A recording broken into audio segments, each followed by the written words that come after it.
The banker's son called Victoria Vance, a mouthy hellion right there in the middle of Spokane's dusty Main Street. And she told him he had the spine of a jellyfish and half the charm, which made 3 passing miners laugh so hard they nearly dropped their lunch pails. It was August 1884, and Victoria had just turned 22 years old, which meant she was well past the age most women in Washington Territory had married and started families. Her father owned the general store.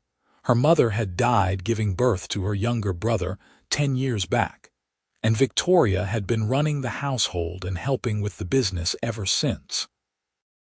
She had opinions about everything from territorial politics to the quality of flour shipments, and she never saw a reason to keep those opinions to herself. The banker's son, Gerald Whitmore, had courted her for exactly 3 weeks before deciding she was unmarriageable. He told his mother, who told the seamstress, who told everyone else that Victoria Vance was too outspoken for any decent man. The rejection stung less than Victoria expected. What bothered her more was the pitying looks from the church ladies and the whispers that followed her down the boardwalk. Her father, Thomas Vance, said nothing about it, but she caught him watching her with concerned eyes while they inventoried the dry goods. "I do not need rescuing, Papa," Victoria said, counting tins of peaches. "Gerald Whitmore bores me to tears anyway."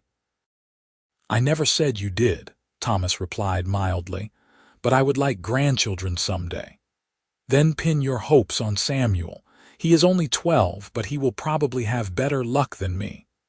The bell above the shop door chimed, and Victoria glanced up from her clipboard. A tall man walked in, dust covering his boots and the lower half of his dark trousers. He wore a worn leather vest over a blue shirt, and his hat shadowed a face that looked like it had seen its share of hard weather. He moved with the easy confidence of someone comfortable in his own skin, and when he took off his hat, Victoria saw dark hair and eyes the color of creek stones. "Help you?" Victoria asked, setting down her pencil. "Need supplies for a 2-week ride," the man said. His voice was deep and measured. "Beans, coffee, salt pork, flour if you have got good quality. Ammunition .244 caliber." "We have all that," Victoria said, already mentally calculating inventory. "You are heading into the mountains, down toward the Palouse country. Got a herd to move for the Thornton Ranch." Victoria knew the Thorntons spread by reputation. They ran cattle on land that stretched from the pine forests down into the grassland hills. It was hard country that required harder men to work it. She studied the cowboy with fresh interest. He did not have the soft hands of a town man or the defeated slump of a drifter. This was someone who knew his business. "I will get your order together," she said. "Going to take about 20 minutes. "That is fine." The man pulled out a tobacco pouch and papers, rolling a cigarette with practiced efficiency. "Name is Vaughn Thorne. I will be in town a few days getting the crew together. Victoria Vance. My father owns this place." Vaughn nodded, his eyes steady on hers. Most men in town either talked past her or stared at her in a way that made her skin crawl. Vaughn Thorne did neither. He looked at her like she was a person, which was more novel than it should have been. She gathered his supplies with efficient movements, selecting the best quality flour and checking the salt pork for freshness.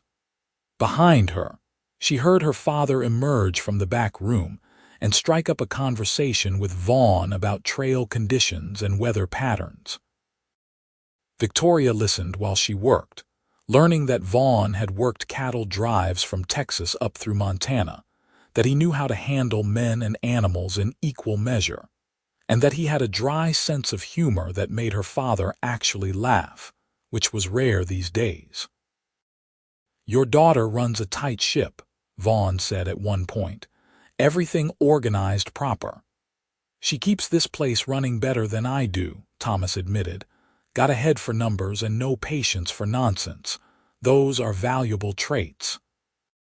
Victoria felt an unexpected warmth at the simple statement.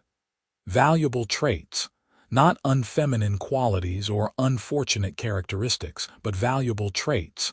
She loaded everything onto the counter and tallied the cost.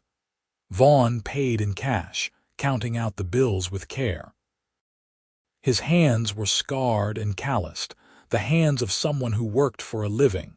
"Appreciate the service," Vaughn said, gathering his purchases. "I will likely be back before we head out." He was back the next morning, this time asking about hiring pack mules. Victoria directed him to the livery stable but mentioned that old Peterson who ran it was half deaf and twice as stubborn. "Fair warning," Vaughn said with the ghost of a smile. "I will manage." He returned again that afternoon, having apparently managed just fine, and bought rope and a new pair of work gloves. This time when he left, Victoria caught herself watching through the window as he crossed the street, his long stride eating up the distance. "He seems capable," her father said from behind her. Victoria jumped. "I was just watching the street." "Of course you were." That evening the Whitmores hosted a social at their large house on the hill. Victoria had not planned to attend, but her father encouraged her, and Samuel begged to go because there would be cake. She wore her second-best dress, a deep green cotton that brought out her eyes, and pinned her auburn hair up in a style that was practical rather than fashionable. The Whitmore house blazed with lamplight. Victoria had been inside dozens of times, but it still impressed with its imported furniture and real glass windows. Gerald stood near the punch bowl with a blonde girl Victoria did not recognize, probably some merchant's daughter from Cheney or Spokane Falls. They made a lovely couple, both pale and perfect and boring as boiled potatoes. "Victoria, so glad you could come, Mrs. Whitmore said with the kind of smile that never reached the eyes. "How brave of you." "Brave?" Victoria kept her voice pleasant, after all that unpleasantness with Gerald. "But I suppose you are used to awkward situations." Samuel tugged on Victoria's sleeve before she could respond. "There is the cake table. Can I go?" "Yes, go. Bring me back something chocolate if they have it." Victoria made her rounds, greeting people she had known her whole life, enduring sympathetic pats and leading questions. She was considering leaving early when Vaughn Thorne walked in, clearly uncomfortable in a black suit coat that looked borrowed and boots that were polished but still showed their age. He saw her across the room, and something in his expression eased. He crossed to her, navigating around clusters of townspeople. "Miss Vance, did not expect to see you here." "Did not expect to see you either. The Whitmores inviting Cowboys to their socials now. Mrs. Thornton is Mrs. Whitmore's sister. I got dragged along." He glanced around the room with barely concealed distrust. "Not my kind of gathering. Mine either, if I am honest." They stood together in comfortable silence for a moment, watching the party swirl around them. Gerald Whitmore noticed them and whispered something to the blonde girl who giggled behind her hand. "That your former suitor?" Vaughn asked quietly. Victoria felt heat rise in her cheeks. "News travels fast. Small town. Lady at the boarding house mentioned it. Said you were too opinionated for him." "That is the polite version. He actually said I was mouthy and difficult." Vaughn was quiet for a moment. Then he said, "I like a woman who speaks her mind." Victoria turned to look at him fully. He was not smiling, not trying to charm her. He stated it like a simple fact, the way someone might say they preferred coffee to tea. "Most men do not share that view," she said carefully. "Most men are fools." Before Victoria could respond, Mrs. Whitmore announced that there would be dancing. The furniture had been pushed back in the main room and someone started playing a fiddle. Gerald immediately asked the blonde girl and they took the floor together. Vaughn shifted his weight, looking deeply uncomfortable. I am not much for dancing. That makes two of us. But Mrs. Thornton, a formidable woman in burgundy silk, appeared at Vaughn's elbow. Mr. Thorne, you will dance with Miss Vance, I insist. Madam, that was not a request. Vaughn offered Victoria his arm with a look that was part apology, part amusement. Looks like we are dancing. Victoria took his arm, feeling the solid strength beneath the borrowed coat. Looks like it. They managed a creditable waltz, though Vaughn clearly learned his dancing from necessity rather than pleasure. He held her at a respectful distance, his hand warm at her waist and concentrated on not stepping on her feet.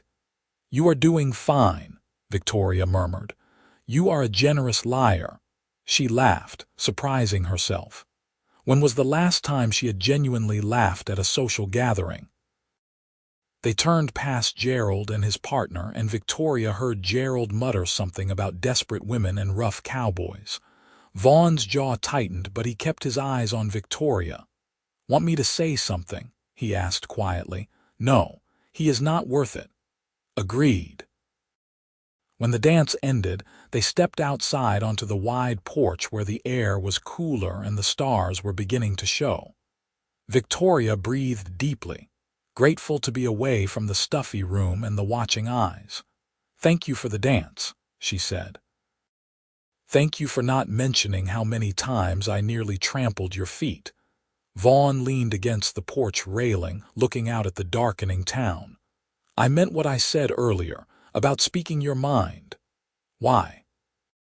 The question came out more abrupt than she intended, but Victoria was tired of games and false politeness.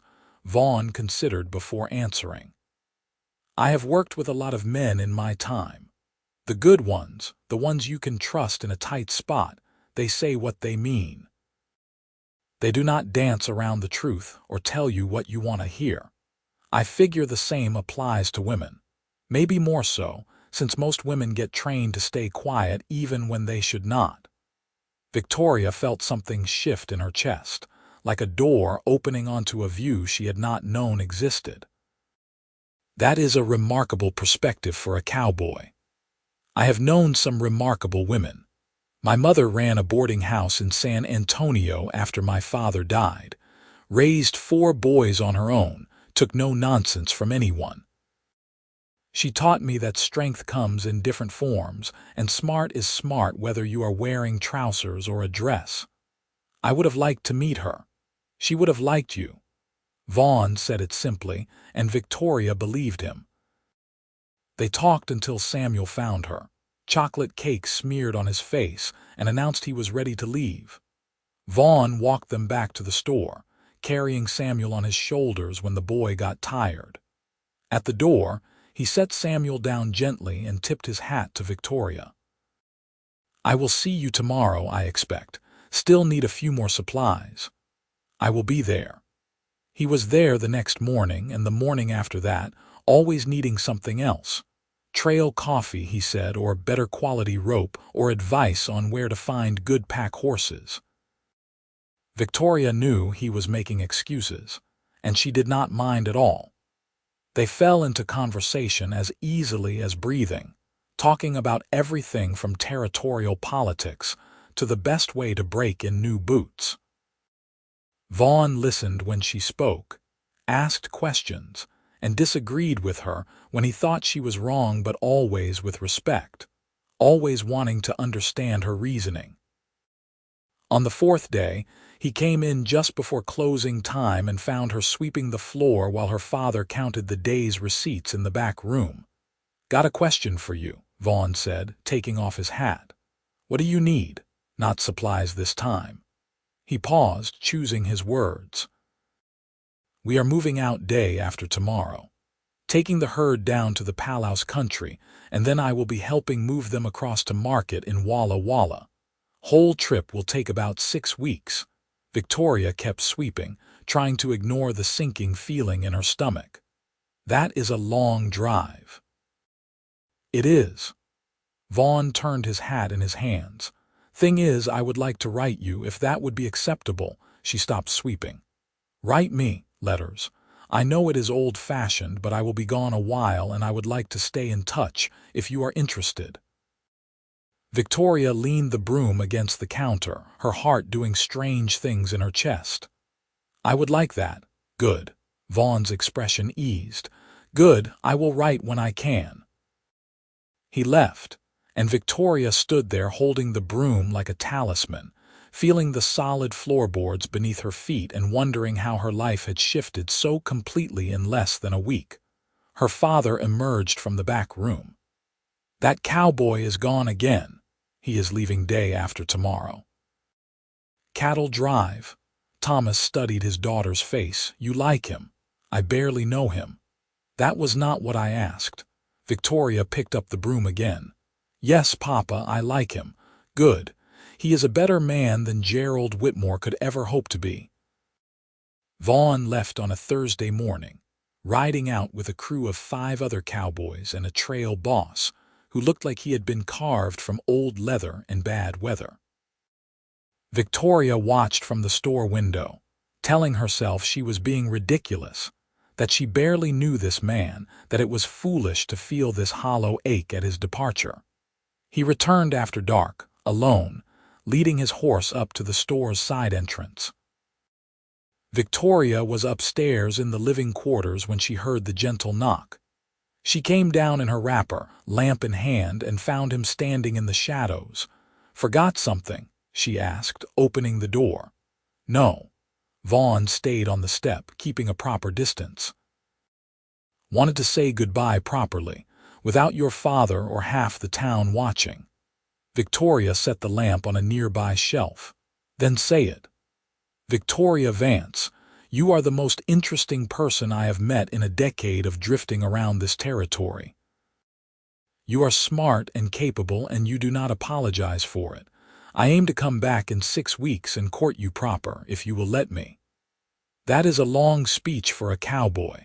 Practiced it the whole ride back to town. Victoria smiled, feeling reckless and hopeful and terrified all at once. Then I will be here in 6 weeks, waiting to be courted proper. Vaughn reached out and took her hand, holding it gently. His thumb brushed across her knuckles, and Victoria felt the calluses and the warmth and the barely restrained strength. I will write, he promised. I will write back. He left then, riding back into the darkness to catch up with his crew, and Victoria stood in the doorway watching until the sound of hoofbeats faded into nothing. The first letter arrived 2 weeks later, delivered by a freight driver heading back from the Palouse country. The handwriting was neat and measured, the words carefully chosen. Vaughn wrote about the drive, about the weather turning hot and dry, about a river crossing that nearly cost them a dozen head of cattle. He wrote about the stars at night and how they looked different away from town lights. He wrote that he thought about her often, wondered what she was doing, hoped she was well. Victoria wrote back immediately, filling pages with news from Spokane, with her thoughts on territorial politics, with questions about his work and his life. She told him things she had never told anyone, about feeling trapped in a town that wanted her to be smaller and quieter, about loving her father and brother but sometimes dreaming of something more. She mailed the letter with the next freight wagon heading south and waited for his response with an impatience that surprised her. The second letter came 3 weeks later. Vaughn wrote that they had reached Walla Walla, that the cattle sold for good prices, that he was heading back north with his pockets full and his heart light. He wrote that her letter meant more to him than she probably realized, that knowing someone was thinking about him made the long days easier. He wrote that he would be back in Spokane within a week. Victoria counted the days, trying not to be obvious about it, failing completely. Her father said nothing, but Samuel teased her mercilessly until she threatened to make him do all the store sweeping for a month. Vaughn rode into town on a Tuesday afternoon in late September, the weather turning crisp and cool, the mountains to the east dusted with early snow. He came straight to the store, still dusty from the trail, and found Victoria reorganizing the canned goods section. "Hello," he said from the doorway. Victoria turned, her heart jumping at the sight of him. 6 weeks had felt like 6 years. "Hello yourself. How was the drive? Long, hot, profitable. Can I take you to dinner? When? Now, if you are free." Victoria untied her apron, hanging it on the peg by the counter. "I am free." They went to the hotel dining room, the nicest restaurant in Spokane, and sat by the window overlooking the street. Vaughn had cleaned up, his hair still damp from washing, wearing a shirt that looked new and pants that were not covered in trail dust. He looked good, Victoria thought. He looked like someone who had come back for her. They talked through dinner and dessert and coffee after, conversation flowing as easily as it had before. Vaughn told her about the drive, about the trail boss who could read weather like a book, about the nights sleeping under open sky. Victoria told him about the store, about Samuel starting school again, about Mrs. Whitmore commissioning an oil portrait of Gerald and his new fiancée. "You sound remarkably unconcerned about that," Vaughn observed. "I am remarkably unconcerned. Turns out being rejected was the best thing that could have happened. Because now you are free to be courted by wandering cowboys," something like that. They walked back through town as the lamps were being lit, the evening air carrying the smell of wood smoke and coming winter. Vaughn offered his arm and Victoria took it, aware of every eye watching them, not caring at all at the store. Vaughn stopped and turned to face her. "I need to tell you something." Victoria's stomach tightened. "That sounds ominous." "Not ominous, just honest." He took a breath. "I have been drifting for 10 years, taking work where I find it, never staying anywhere long. That is no kind of life for building something real. The Thorntons offered me a permanent position, trail boss for their operation. It is steady work, decent pay, a cabin on their land. I would be based out of the ranch, which is about 30 miles from here. That is good news, is it not? It is if you are willing to see where this goes, you and me, because I am not interested in drifting anymore. I am interested in staying put, building something. With you, if you will have me." Victoria looked up at him, this man who had walked into her father's store 6 weeks ago and somehow changed everything. "I barely know you," she said softly. "I know. That is why I am asking to court you, get to know each other proper. No rushing, no promises we are not ready to make, just time and honesty and see where it leads. And if it leads nowhere, then at least we gave it a fair chance. But Victoria, I do not think it will lead nowhere." She did not either. She felt it in the way they talked, the way they understood each other, the way being around him felt like coming home to a place she had never been. "Then yes, court me proper, Vaughn Thorne." He smiled, rare and genuine, and Victoria thought she would do quite a lot to see him smile like that again. The courting was slow and deliberate, Vaughn riding in from the Thornton ranch every weekend, sometimes more often when work allowed. They took walks along the Spokane River, went to church socials, sat on the store's porch in the evenings and talked until the stars came out. Vaughn met Samuel properly, taught him how to tie different knots and whittle wood, won him over completely. He talked with Thomas about business and politics and the future of the territory, earned the older man's respect with his thoughtfulness and his clear intentions toward Victoria. The town gossip eventually shifted from scandal to speculation. Would they marry? When would they marry? Victoria ignored it all, focused on the growing certainty that she had found something rare and precious, someone who saw her exactly as she was and wanted her anyway. In November, Vaughn took her out to the Thornton ranch to see the cabin that would be his home. It was small but well built, one main room with a fireplace and a separate bedroom, a porch that looked out over rolling grassland. The Thorntons greeted Victoria warmly. Mrs. Thornton showing her the main house, the gardens, the life that existed out here away from town. "It is beautiful," Victoria said, standing on the cabin porch watching the sun set over the distant mountains. "It could be more beautiful," Vaughn said quietly, "with the right person sharing it." Victoria turned to face him. "Is this a proposal?" "Not yet, but it is coming." He took her hand. "Want to make sure you know what you would be signing up for.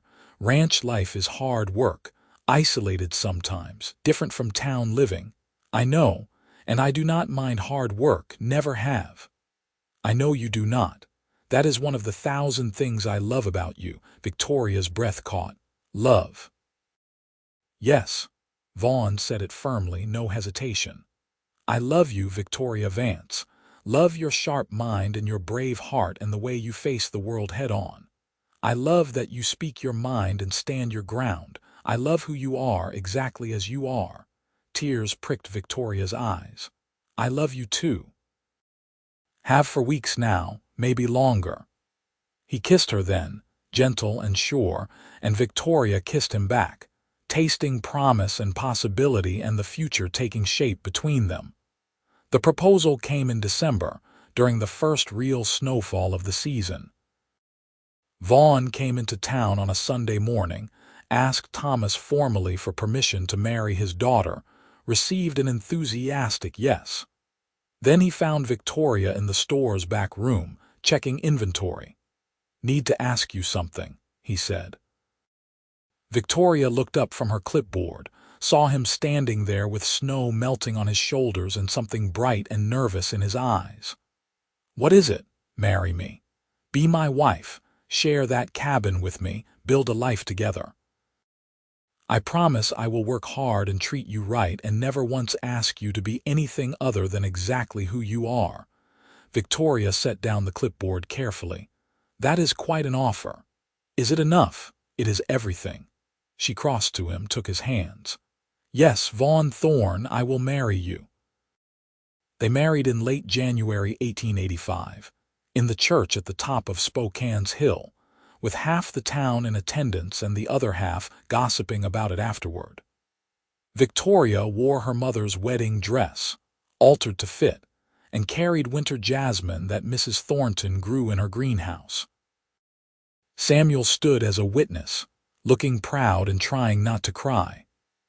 Thomas walked his daughter down the aisle, squeezed her hand once before letting go, whispered that her mother would be so proud. Vaughn stood at the altar in a new black suit, watching Victoria approach with an expression that made her heart turn over. When she reached him, he took her hand and held on like he would never let go. They said their vows clearly, firmly, promises meant to be kept. The preacher pronounced them man and wife, and Vaughn kissed his bride in front of everyone, proper and respectable and full of restrained passion that promised more when they were alone. The reception was held at the hotel, food and dancing and well wishes. Gerald Whitmore and his fiancée attended, and Gerald actually congratulated them with something approaching sincerity. "I hope you will be very happy," he said. "We will be," Victoria replied, meaning it absolutely. They spent their wedding night in the hotel's best room, learning each other with gentle hands and whispered words. Vaughn was patient and careful, making sure Victoria felt safe and wanted and loved. She gave herself to him completely, trusting him with her body as she already trusted him with her heart. In the morning, they rode out to the ranch together, Victoria riding beside her husband, her few belongings packed on a mule following behind. The cabin felt like home immediately, Victoria moving through the rooms with ideas for curtains and furniture arrangement and where to put her books. Vaughn watched her, smiling, occasionally offering suggestions that Victoria sometimes accepted and sometimes overruled. "We need better shelving in the bedroom," she declared. "I will build some. And a larger table. This one is too small." "Agreed. I will talk to the carpenter in Cheney, and we should get chickens. Fresh eggs would be useful." Vaughn caught her around the waist, pulled her close. "Anything else, wife?" Victoria smiled up at him. "I will make a list." They settled into married life with surprising ease. Victoria discovered she loved ranch work, loved the physical exhaustion of tending animals and gardens, loved the vast sky and the silence broken only by wind and birdsong. She helped with the cattle when Vaughn needed extra hands, learned to rope and brand, earned grudging respect from the other ranch hands. She kept their cabin spotless, cooked meals that made Vaughn grateful every single day he convinced her to marry him, managed their small household with the same efficiency she had brought to her father's store. Vaughn was everything she hoped he would be as a husband. He consulted her on decisions, valued her opinions, never treated her as less than his full partner. They worked together, talked together, made love with increasing passion and ease. They argued sometimes, both too strong-willed not to, but they argued fair and always made up after. In March, Victoria realized she was pregnant. She told Vaughn over dinner, watching his face transform from surprise to joy to something approaching awe. "A baby," he said, as if testing the words. "A baby. Due in late October, I think." Vaughn got up, came around the table, knelt beside her chair. He put his hand on her still flat stomach, looked up at her with shining eyes. "We are having a baby, we are." Victoria covered his hand with hers. "Are you happy?" Happy does not begin to cover it. The pregnancy was mostly easy, Victoria's strong constitution serving her well. She worked almost until the end, only stopping when Vaughn and Mrs. Thornton ganged up on her and insisted she rest. The baby came in early November, a long, hard labor that left Victoria exhausted and Vaughn white-faced with worry. But when the midwife finally laid their son in Victoria's arms, everything else faded away. "He is perfect," Victoria whispered, touching the tiny face, the miniature fingers. "What should we name him?" Vaughn asked, sitting beside her on the bed, one arm around his wife, one finger held in his son's grip. They had discussed names endlessly, never quite agreeing. But looking at their baby, Victoria knew. "Thomas, for my father. Thomas Thorne." Vaughn tried it out. "I like it. Tommy for short. When he is small. Thomas when he is grown." They brought the baby home to the cabin 3 days later, beginning the exhausting, exhilarating work of parenthood. Vaughn was a natural father, patient with the crying, willing to walk the floor at night, utterly besotted with his son. Victoria divided her time between the baby and keeping their household running, occasionally wanting to scream from exhaustion but never regretting a moment. Thomas Vance came to visit when Tommy was 2 weeks old, held his grandson with tears in his eyes, told Victoria she looked exactly like her mother had, glowing with new motherhood. Samuel came too, now 12 years old and fascinated by the tiny baby. "Can I hold him?" Samuel asked. "Carefully," Victoria said, showing him how to support the head. Samuel sat very still, the baby cradled in his arms, looking down with wonder. "He is so small. You were this small once. I do not believe you."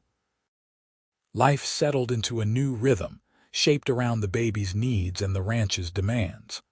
Victoria discovered motherhood suited her, though she was not the type to hover or coddle. She wanted her son to grow up strong and capable, loved but not sheltered. Vaughn agreed completely, both of them determined to raise their children with the same honesty and respect they showed each other. The seasons cycled through, Tommy growing from infant to toddler, walking and talking and getting into everything. He had his father's dark hair and his mother's sharp eyes, and he was already showing signs of a stubborn independence that made both parents laugh and despair in equal measure. In the spring of 1888, Victoria realized she was pregnant again. This time the announcement was less momentous, made while she and Vaughn were washing dishes after dinner, Tommy playing on the floor with wooden blocks. "We are having another baby," she said, handing him a plate to dry. "When?" "January, probably." Vaughn smiled, kissed her temple. "Our family is growing." The second baby, a girl they named Helen after Vaughn's mother, arrived in mid-January during a cold snap that made the windows frost over. She was smaller than Tommy had been, more delicate with Victoria's auburn hair and Vaughn's quiet intensity. Tommy was fascinated by his baby sister, wanting to help with everything, occasionally jealous of the attention she required. "You are a big brother now," Victoria told him when he pouted about Helen crying. "That means you help and protect her. Always, always." The cabin felt full now, full of noise and life and love. Vaughn added another room, expanding their home to accommodate their growing family. Victoria managed everything with the same efficiency she brought to all her tasks, though some days she fell into bed so exhausted she could barely move. "We have got a good life," Vaughn said one night, both children finally asleep, the house quiet. "We do," Victoria agreed, resting her head on his shoulder. "Better than I ever imagined." The years rolled forward, bringing challenges and joys in equal measure. The ranch prospered under Vaughn's management, the Thorntons increasingly relying on his judgment and experience. They offered him a partnership in the operation, making him part owner of the herd, giving him a real stake in the future. Tommy grew into a serious boy who loved horses and wide open spaces, following his father everywhere, learning to ride almost before he could walk properly. Helen was quieter, more thoughtful, content to spend hours reading or helping her mother in the garden. They fought like cats and dogs sometimes, but they loved each other fiercely, and Victoria knew they always would. Victoria herself found contentment in ways she never expected. The outspoken girl who had scandalized Spokane's society matrons had become a respected ranch woman, known for her capability and her unwillingness to suffer fools. She still spoke her mind, still stood her ground, but now she did it with the confidence of a woman who had found her place in the world. She and Vaughn grew together rather than apart, their marriage deepening with time. They still talked for hours, still disagreed and debated, still made each other laugh. The physical passion remained, stolen moments when the children were asleep or occupied, reminders that they were not just parents but lovers, partners, friends. In 1892, when Tommy was 6 and Helen was 4, Victoria's father died quietly in his sleep. It hit her hard, grief mixing with gratitude that he had lived to see her happy, to know his grandchildren, to walk her down the aisle toward a future he knew would be good. They brought him out to the ranch cemetery, buried him on a hill overlooking the valley, marked his grave with a simple stone that said he was beloved. Samuel, now 17 and running the store himself, came to stay with them for a month after the funeral. He and Tommy bonded over horses and roping, and Samuel taught Helen her letters, patient with her questions. When he left to return to town, he hugged Victoria hard and long. "You did good, Victoria," he said. "Papa was so proud of you." "I hope so. I know so. He told me all the time." Life continued, as it always does. Another child arrived in 1893, a boy they named William, who was loud and joyful from the moment he drew his first breath. The cabin expanded again, Vaughn and some of the ranch hands adding 2 more rooms, making space for their growing family. Victoria sometimes thought about the girl she had been, standing in her father's store counting tins of peaches, wondering if she would ever find someone who accepted her as she was. She thought about Gerald Whitmore calling her mouthy and difficult, about the town gossips predicting she would die a spinster. She thought about Vaughn walking through that door, dust on his boots, asking for supplies with steady eyes and no judgment. "What are you thinking about?" Vaughn asked one evening, finding her on the porch watching the sunset, their 3 children playing in the yard. "How lucky I am." "We both are." "No, I mean it. If Gerald had not rejected me, if you had not walked into the store that day, if I had been less myself and more what the town wanted me to be, none of this would exist." Vaughn wrapped his arms around her from behind, rested his chin on her head. "Then I am grateful for every moment that led us to each other." They stood there together, watching their children play, watching the sun paint the sky in shades of gold and orange and deep purple. Tommy was teaching Helen how to throw a rope, William toddling after them, trying to keep up. The mountains stood eternal in the distance, the grassland rolled away forever, and Victoria felt the weight and wonder of a life fully lived. "I love you," she said quietly. "I love you too. Always have, from that first moment you looked at me like I was a person worth knowing. You are worth knowing, worth everything." The children ran up to the porch, demanding dinner, demanding attention, demanding all the things children demand. Vaughn and Victoria went inside, beginning the familiar routine of evening, working together with the ease of long practice. They fed their family, cleaned up together, put the children to bed with stories and songs and good-night kisses. Later, alone in their bedroom, they held each other close, 2 people who had found each other against all odds, who had built something real and lasting from honesty and respect and love. Outside, the stars wheeled overhead, the same stars that had watched them fall in love, that witnessed their promises, that would keep watch over their family for years to come. In 1895, the Thorntons retired, selling their ranch operation to Vaughn and 2 other partners. It was a massive undertaking, but Vaughn was ready, had been training for this for years. Victoria threw herself into the business side, managing accounts and contracts with the same sharp mind that had once organized her father's store. Together they built something impressive, a ranch known throughout Washington Territory for its quality cattle and fair dealing. The children grew. Tommy became a skilled horseman, serious and capable, destined to take over the ranch someday. Helen discovered a love of learning, books stacked beside her bed, questions constantly on her lips. William was the wild one, always into something, keeping his parents alternately laughing and despairing. They were good children, raised with love and discipline, taught to speak their minds and stand their ground. Victoria sometimes returned to Spokane, visiting Samuel at the store, seeing how the town had grown and changed. She would walk past the Whitmore house, past the church where she had married Vaughn, past all the places that held memories of the girl she used to be. She felt no regret, no longing for roads not taken. She had found her path, and it had led her exactly where she needed to be. In the summer of 1898, Gerald Whitmore came to the ranch to buy cattle for his father's business.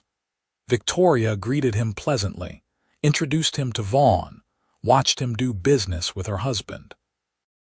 Gerald was older now, softer around the middle, his blonde wife and 3 pale children waiting in the wagon. He looked at Victoria with something that might have been regret. "You seem happy," he said before leaving. "I am, very happy. I am glad." He meant it, she thought. "I was not ready for someone like you, too young, too foolish. You needed someone stronger. I found him." After he left, Vaughn came to stand beside her, watching the wagon disappear down the road. "That was generous of you, being kind to him. No point in being otherwise. He was not wrong that we would not have suited. I needed you, not him. Lucky me." Victoria turned into his arms, kissed him soundly. 14 years of marriage had not dulled the spark between them, the fundamental rightness of being together. "Lucky both of us." The 20th century arrived with celebration and hope. Tommy was 15 now, practically running the ranch beside his father. Helen was 12, talking about becoming a teacher. William was 8, still wild but showing signs of the man he would become. Victoria and Vaughn watched their children grow with pride and occasional terror, knowing they had done their best, hoping it was enough. They added more land to their holdings, built a larger house to replace the cabin, though they kept the original structure as a guest house and reminder of where they started. The new house had a library for Helen's books, a proper office for Victoria's business work, bedrooms for each child, and a master bedroom with windows overlooking the valley. "Remember when we lived in one room?" Victoria asked, standing in the new kitchen with its modern stove and running water. "I remember thinking it was perfect because you were there," Vaughn said. "Romantic fool. You're romantic fool." The years brought more changes. Washington became a state in 1889, though they had been too busy with William's birth to pay much attention. Spokane grew into a real city, connecting by rail to the larger world. The Wild West of their youth was fading, becoming something more settled and civilized. But on the ranch, surrounded by mountains and grassland and endless sky, it still felt wild sometimes. Still felt like a place where people could be fully themselves, could speak their minds and stand their ground and build lives that mattered. Victoria and Vaughn grew older together, silver threading through their hair, lines deepening on their faces, bodies showing the wear of hard work and hard living. But they were still partners, still lovers, still the best of friends. They still talked for hours, still disagreed sometimes, still made each other laugh. In 1905, Tommy married a rancher's daughter from the Cheney area, a capable young woman named Ruth who Victoria liked immediately. They built a house on the far side of the ranch, and Victoria became a grandmother the following year when Ruth gave birth to twin boys. Holding those babies, seeing her son become a father, Victoria felt the circle of life turning, felt the weight of time and the grace of continuity.